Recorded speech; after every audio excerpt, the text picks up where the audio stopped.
తెలంగాణలో మళ్ళీ ఉప ఎన్నికలు రాబోతున్నాయనే వార్తలు గట్టిగానే వినిపిస్తున్నాయి. అయితే ఇటు ఖైరతాబాద్ లో ఉప ఎన్నికలు త్వరలోనే రాబోతున్నాయని, దానం నాగేందర్ త్వరలోనే రాజీనామా చేయనున్నారు. ఇటు ఖైరతాబాద్ లో ఉప ఎన్నికలు రాబోతున్నాయని గట్టిగానే వినిపిస్తుంది. సో మరి ఇక్కడ ఖైరతాబాద్ ప్రజలు ఏమని భావిస్తున్నారు? ఉప ఎన్నికలు వస్తే బాగుంటాయి అనుకుంటున్నారా, రాకుండా ఉండి దానం నాగేందరే కంటిన్యూ అవుతే బాగుంటుందని అనుకుంటున్నారా? ఇక్కడ మరి కాంగ్రెస్ పాలన వచ్చిన తర్వాత పథకాలు గానీ హామీలు గానీ ఇవన్నీ అమలవుతున్నాయా? మరి గత ప్రభుత్వం ఎలాంటి పరిపాలన కొనసాగించింది, ఈ ప్రభుత్వం ఎలా ముందుకు వెళ్తుంది, ఈ అంశాలన్నిటిపై ఇక్కడ ఖైరతాబాద్ లోకల్ ప్రజలను అడిగి తెలుసుకునే ప్రయత్నం. నమస్తే మేడం. ఇక్కడ ఖైరతాబాద్ లో ఉప ఎన్నికలు వచ్చే అవకాశాలు చాలానే కనిపిస్తున్నాయి. మరి ఒకవేళ ఇక్కడ ఉప ఎన్నికలు వస్తే ఎవరు గెలిచే అవకాశం ఉందంటారు? ఎవరికి గెలిచే ఛాన్స్ ఎక్కువగా ఉందంటారు? ఇక్కడ ఇంతకు ముందు అయితే మన విజయరెడ్డి అక్క బాగానే పనిచేసింది. ఆమె వచ్చే ఛాన్సెస్ అయితే ఉంటాయి అనుకుంటున్నాను. ఇంకా వేరే వాళ్ళు ఎవరు ఉన్నారో మనకు కొంచెం ఐడియా లేదు, అంటే ఎవరు వస్తారో చెప్పలేము. అంటే ఇంకా దానం నాగేందర్ ఉన్నారు కదా, ఇప్పుడు ఆయన ప్రస్తుతం కూడా ఈ ఫిరాయింపు కేసును ఎదుర్కొంటున్నారు. మరి ఆయన ఏమైనా వచ్చే అవకాశం ఉందంటారు? నాగేందర్ అన్న వస్తే గిట్లా డెఫినెట్ ఇక్కడ వచ్చే ఛాన్సెస్ ఉన్నాయి. కానీ నాగేందర్ అన్న వస్తాడో రావడం ఇంకా తెలియదు కదా మేడం. తెలియదు కాబట్టి విజయకి అయితే అవకాశాలు ఎక్కువ ఉన్నాయి. అంటే మీకు ఇక్కడ లోకల్ గా ఎవరు వస్తే బాగుంటుందని మీరు అనుకుంటారు? ఎందుకంటే ఆల్రెడీ 10 సంవత్సరాలు దానం నాగేందర్ గారు ఎమ్మెల్యేగా ఉన్నారు. అంటే ఇక్కడ అభివృద్ధి గానీ ఇవన్నీ చూసుకుంటే ఎవరు మీకు ఎమ్మెల్యేగా ఉంటే గెలిస్తే బాగుంటుందని మీరు అనుకుంటున్నారు? నాగేందర్ అన్న వస్తే బాగానే ఉంటుంది, చేస్తున్నారు. దానికన్నా ఇప్పుడు ఎవరు వస్తారో చెప్పలేము కదా మేడం. వస్తే బాగుంటుంది అని అనుకుంటున్నాం, కానీ వస్తారో రారో తెలియదు కదా. ప్రస్తుతానికి అయితే విజయ్ ఖాన్ అనుకుంటున్నాము. మరి బీఆర్ఎస్ తరపున ఎవరు బలంగా ఉన్నారు అనుకోవచ్చు?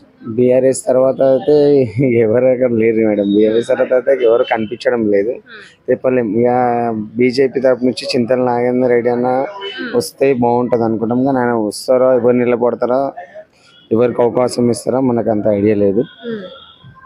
ఇక్కడ అంటే ఖైరతాబాద్ నియోజకవర్గంలో పాలన అంటే ఎలా ఉంది? అంటే అభివృద్ధి గానీ, రోడ్ల విషయం గానీ ఏవి చూసుకున్నా కూడా ఇక్కడ అభివృద్ధి గానీ పాలన ఎలా ఉంది అనుకోవచ్చు? ప్రస్తుతం అయితే పర్లేదు మేడం, బాగానే ఉంది, బాగానే చేస్తున్నారు ఇక్కడైతే. తెలియదు ఇంకా మిగిలిన. అంటే మన ఓవరాల్ గా రాష్ట్ర వ్యాప్తంగా చూసుకుంటే కాంగ్రెస్ పాలన ఎలా అనిపిస్తుంది? అంటే పథకాలు గానీ హామీలు గానీ ఇవన్నీ గురించి మాట్లాడుకోవాల్సి వస్తే ఏమని చెప్తారు మీరు? అంతా బీఆర్ఎస్ కన్నా మంచిగా అయితే లేదు మేడం. బీఆర్ఎస్ అప్పుడు ఏం చేసిరేమో కానీ బాగానే చేసిరు. అప్పుడు ఎవరికి లేకుండా మంచిగా అందరికి చిన్న వాళ్ళకైనా పెద్ద వాళ్ళకైనా బాగానే చేసిరు బీఆర్ఎస్ అయితే. ఈ ప్రస్తుతానికి అయితే కాంగ్రెస్ లో అయితే అంత కనిపిస్తలేదండి. అంటే ఎవరు వాళ్ళ అందుచోర్లో ఉన్నారో వాళ్ళకే దొరుకుతున్నాయి తప్ప వేరే వాళ్ళకు దొరకడం అంత కష్టం మేడం. ఇప్పుడు మనం ఈ రాజకీయం ఎందుకంటే బీద వాళ్ళకి రావాలి. ఇప్పుడు వాళ్ళ అనుచరులు ఉన్నారు కదా ఎవరైతే, వాళ్ళకే వస్తున్నాయి మేడం. మన బీద వాళ్ళకైతే నాకు తెలిసి అయితే ఏం వస్తలేవని నేను అనుకుంటున్నాను. అంటే ఇప్పుడు రేవంత్ రెడ్డి పాలన గతంలో బీఆర్ఎస్ పార్టీ ఉన్నప్పుడు అంత పాలన లేదని అనుకోవచ్చా? లేదు మేడం, అంతా లేదు అని అనుకుంటున్నాను నేనైతే. ఫస్ట్ స్టార్టింగ్ ఆయన వచ్చిండు, కరెంటు బిల్లులు అని అన్నారు. ఇప్పుడు ఒక రేషన్ కార్డు మీద 2 అన్నదమ్ములు ఉంటారు మేడం. ఒకరికి వచ్చింది, ఒక రాలేదని అని కొట్లాటలు పెట్టేశారు. ఆయన 6 గ్యారెంటీలు అన్నారు, 6 గ్యారెంటీలు సరిగ్గా వస్తలేవు. ఆ లేడీస్కి ఒక బస్సు ఫ్రీ చేసిర్రు తప్ప మిగిలిన అయితే ఏమి వస్తలేవు అని అనుకుంటున్నాం. ఆటో వాళ్ళకి అయితే చాలా అన్యాయం చేశారు, ఏం దొరుకుతలేదు ఆటో వాళ్ళు అయితే అని అనుకుంటున్నాను మేడం. అంటే మరి ఇక్కడ ఖైరతాబాద్ లో బీఆర్ఎస్ వస్తే అభివృద్ధి ఎలా జరుగుతుంది అనుకోవచ్చు? ఎందుకంటే ఆల్రెడీ రాష్ట్ర వ్యాప్తంగా చూసుకుంటే కాంగ్రెస్ అధికారంలో ఉంది. ఇక్కడ దానం నాగేందర్ కూడా బీఆర్ఎస్ పార్టీలో ఉన్నారు, ఆయన కాంగ్రెస్ పార్టీలోకి చేరారు అనే దానిపైన కూడా గట్టిగానే నడుస్తుంది. మరి ఆయన స్ట్రాంగ్ గా బీఆర్ఎస్ తరపున ఉన్నాడు కదా, ఇప్పుడు మరి ఆయన కాంగ్రెస్ లోకి పోయిండు. మరి ఇక్కడ బీఆర్ఎస్ తరపున ఎవరైనా స్ట్రాంగ్ ఉన్నారా? వాళ్ళు వస్తే పాలన ఎలా ఉంటది అనుకోవచ్చు? బీఆర్ఎస్ తరపు నుంచి అని అంటే ఇప్పుడు ప్రస్తుతానికి అయితే విజయకవి కాంగ్రెస్ లోనే ఉంది అనుకుంటాను. ఇక బీఆర్ఎస్ తరపున నాగేందర్ నవి అక్కడనే వెళ్ళిపోయిండు, మేము కాంగ్రెస్ లో ఉన్నాడు. ఇప్పుడు ఆయన వస్తాడో రాడో తెలియని పరిస్థితిలో ఉంది కదా మేడం. అయితే చెప్పలేదు మేడం దానికి. ఇక్కడ విజయారెడ్డి కూడా ఆమె స్టార్టింగ్ లో బీఆర్ఎస్ పార్టీలో ఉన్నది, బీఆర్ఎస్ పార్టీ నుంచి కాంగ్రెస్ లోకి వచ్చింది, ఇప్పుడు కాంగ్రెస్ లోనే ఉంది. కాకపోతే బాగా వినిపిస్తున్న మాటలు ఏంటంటే విజయారెడ్డిని బీఆర్ఎస్ పార్టీలోకి ఆహ్వానించాలనుకుంటున్నారు, బీఆర్ఎస్ తరపున విజయారెడ్డిని పోటీ చేయాలని అనుకుంటున్నారు అని వినిపిస్తుంది. మరి ఒకవేళ ఆమె పోయే అవకాశం ఉంటుందా, ఆమె ఒప్పుకుంటుందా? అవకాశం ఉంది మేడం, ఎందుకంటే వాస్తవంగా వాళ్ళు విజయారెడ్డి ఎక్కతే బాగా కష్టపడ్డది, రాత్రి అనక పగలనక చాలా కష్టపడ్డది. మేమైతే చిన్నగా ఉన్నప్పటి నుంచి ఇక్కడ ఉన్నాం కాబట్టి చూస్తున్నాము. ఆమె అయితే బాగుంది, వస్తే బాగుంటది అని కోరుకుంటున్నాం. మేము బీఆర్ఎస్ తరఫు నుంచి వాళ్ళు ఎట్లా కోరుకుంటున్నారో మేము వచ్చి పార్టీలో మా అందరికి ప్రజలకు సేవలు చేయాలని కోరుకుంటున్నాము. ఎలక్షన్స్ మళ్ళీ ఎలక్షన్స్ వస్తాయి అంటున్నారు, బై ఎలక్షన్స్ వస్తాయి అంటున్నారు. దాని గురించి మీరు ఏమంటారు? దాని గురించి మాకు మంచిగా చేసిన వాళ్ళకి వేస్తాం ఓటు. దానం నాగేంద్ర 10 సంవత్సరాలు ఉన్నాడు, చేసినాడా? ఏం చేసిండు? ఏం చేయలేదు. వచ్చిండు నమస్తే అన్నాడు పోయిండు అంతేనా? అంతే. అంటే రోడ్లు వేయడం లైట్ వేయడం ఏది పట్టించుకోరు మాకు ఎవరు. ఇప్పుడైతే మారింది కదా, ఎవరైతే పట్టించుకుంటే మేము వాళ్ళని వెనుకుంటాం. మేము అంటే ఫస్ట్ నువ్వు ఎన్నుకున్న తర్వాతనే వాళ్ళ దగ్గరకు వస్తారు కదా పని చేయడానికి. మరి మాకు పని చేయాలి కదా. లైట్ మేము చీకట్ల కింద కాలు ఇరిగింది మాది. ఏం చేయాలి? ఇప్పుడు నువ్వు ఎవరినైతే నిలబెట్టుకుంటావో వాళ్ళు ఎవరైతే గెలిచినాకనే కదా నీ ఏరియాలో వచ్చి పని చేస్తారు. నిలవంది ఎవరు వచ్చి ఎట్లా పని చేస్తారు? ఇప్పుడు మొదటిదాకా గెలిచింది, మరి ఇప్పుడు గెలిచిన ఏం చేస్తుండు?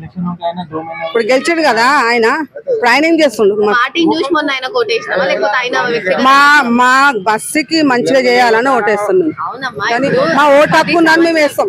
10 సంవత్సరాల నుంచి ఆయన ఉన్నాడు, వేరే వాళ్ళు ఎవరు లేరు. ఫస్ట్ ఉంటే మీరు పార్టీకి ఏముందని చెప్పి ఆయనకు ఓటేసారు. ఇప్పుడు రెండోసారి కూడా ఆయన ఏమై డెవలప్మెంట్ చేయలేడని చెప్పేసి మీరు ఆయనకి ఓటేసిరా? మళ్ళీ వేయం ఇప్పుడు మేము ఇప్పుడు వేయం. ఇప్పుడు ఆయన కాంగ్రెస్ నుంచి కాంగ్రెస్ నుంచి నిలబడని ప్రధానమంత్రి నుంచి నిలబడి కూడా మేము వెయ్యం ఓటు. అయ్యా నాకు ఎవరు మంచిగా చేస్తే వాళ్ళకేస్తా. ఎవరు మంచిగా చేస్తారు? నువ్వెవరు? నీ మనసులో ఎవరు ఉన్నారు? ఎవరు మంచిగా చేస్తారు? నాకా బీజేపీ మంచిగా చేస్తా అని చూస్తున్నా. గుడి కట్టించింది, దేవుని గుడిని కట్టించారు ఆయన రేవంత్ రెడ్డి. ఆయన కిరణ్ సిద్ధార్థ రామచంద్ర మాకు ఆడొక గుడి కట్టించిండు.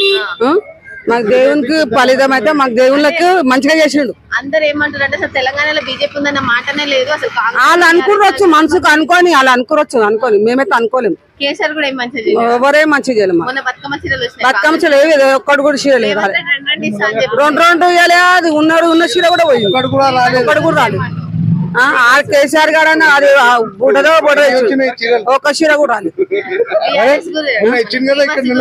ఇచ్చిండు వేసి బట్టి కట్టినామను. నువ్వు కట్టినావా? మాట్లాడుతున్నావు చీరలు మాకు చీరలు ఫ్రీ బస్ ఎవడేమన్నాడు? మేమేమన్నామా? మేము ఎట్లయినా డ్యూటీ కొట్టాలం, పైసా పెట్టి ఎట్లయినా పోతాం, పని చేస్తాం. ఇంద్రమ్మ చీరలు పింద్రమ్మ చీరలు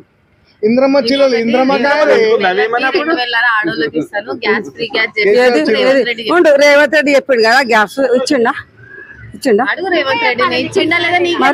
ఒక్కరికి కూడా గ్యాస్ ఇయ్యలే, ఒక్కరికి కూడా ఏమి ఇయ్యలే. ఇది ఆయన గెలిచిండు కదా, వచ్చన్న ప్రజాదమని చేస్తాడు. ఎవరికి దసరకు ఎవరిచ్చారు? ఆయన కట్టుకునే మరి ఆయన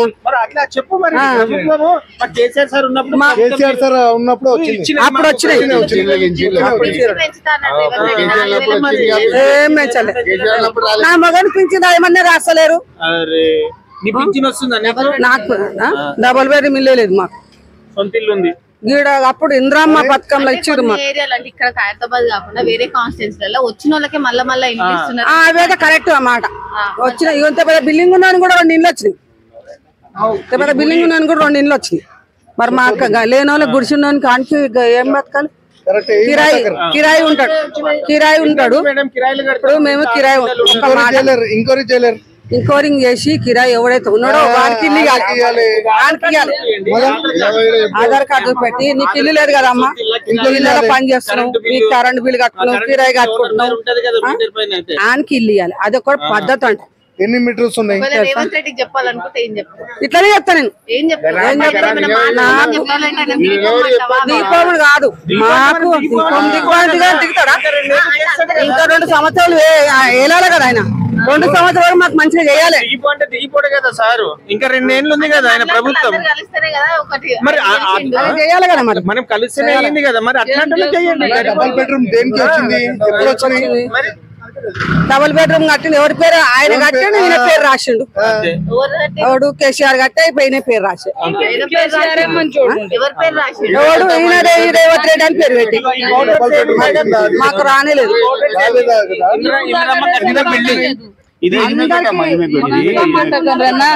ఇప్పుడు దాకా రేషన్ కార్డే లేదు. రేవంత్ రెడ్డికి ఏం చేయాలి? కేసీఆర్ ఉంటే గట్టిగా కొట్లాడి అడుగుతుండే మేము. ఒక ఇల్లు లేదు, ఒకటి చేన్ లేదు, ఏమున్నది? ఏం లేదమ్మా. ఇగో కిరాయికి పోయి ఇంట్లో ఉండి బతుకుతున్నాం. పని ఉంటే కడుపుకి వస్తుంది, పని లేకుంటే ఇంటి కాడ ఉండాల్సి వస్తుంది. అదే కేసీఆర్ ఉంటే పని మంచిగా ఉంటుండే. ఇక్కడ ఆ కేసీఆర్ పడిపోయినందుకు, ఆ రేవంత్ రెడ్డి వచ్చినందుకు ఆ పని కూడా లేదు.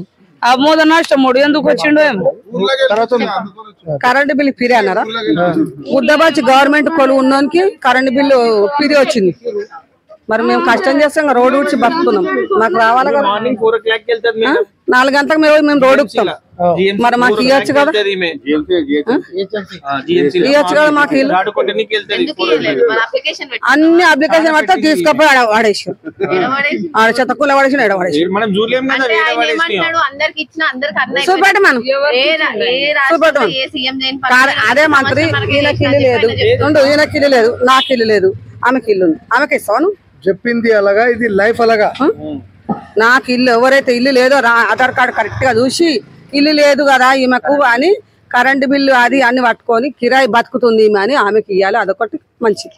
అంటే ఇప్పుడు నేను అనేది ఏంది, నువ్వు అంటుంది కరెక్టే, నాకు ఏమి ఇవ్వలేదని నువ్వు చెప్తున్నావు. ఇప్పుడు నువ్వు ఎవరికైతే గెలిపించుకుంటావో ఆ గెలిపించుకున్న మనిషి వచ్చే మీకు అన్ని ఇవ్వాలా. మరి ఇప్పుడు ఈయన గెలిచిండు కదా, గెలిచి ఏం చేస్తుండు అడగది ఆయన వస్తే మాకు టైం ఇస్తాడు కదా, మా దగ్గరికి కదా, మా డ్యూటీలకే టైం లేదా, దగ్గరికి పోతాడు సీఎం క్యాంపస్ కాడికి వస్తాడు.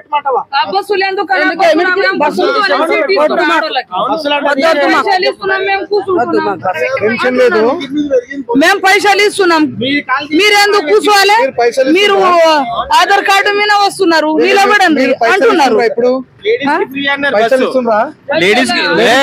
లేడీస్ ఫ్రీ అన్నారు బస్సు, మేము వితౌట్ టికెట్ తీసుకొని నిలబడాల్సి వస్తుంది, అది న్యాయమా? అంటే మగవాళ్ళు కూడా ఆడవాళ్ళని మీరు కించపరిచి మాట్లాడారు, మీరు ఫ్రీగా వచ్చినంత మాత్రాన మీకు సీట్ కావాలని చెప్పి మగవాళ్ళు అంటున్నారు. అలాగే పెట్టేసేయండి, ఆల్రెడీ డివైడ్ ఉంటది కదా సీట్స్, రేట్ పెంచేసి పెడితే కింద పడతారు, అట్లున్నది. మాకు బస్సు వద్దు, మాకు వద్దు, అదే రోజు పోతా.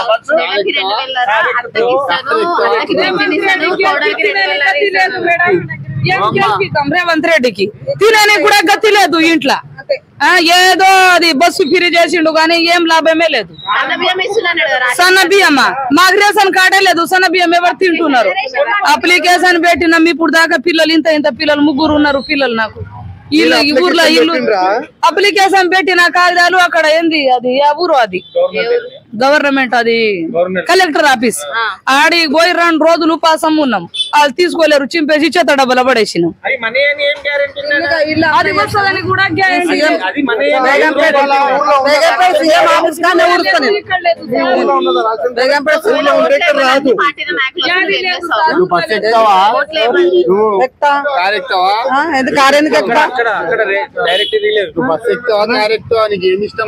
నాకు బస్సు రోజు పోతా, బస్సు ఎక్కుతా. ఇప్పుడు అన్ని పార్టీల నాయకులు వస్తారు, నాకోటేయమ్మా నాకోటేయమ్మా అందరు అంటారు, వస్తా ఓటప్పుడు మస్తు మంది వస్తారు, మస్తు మంది వస్తారు. మేమైతే ఎవరు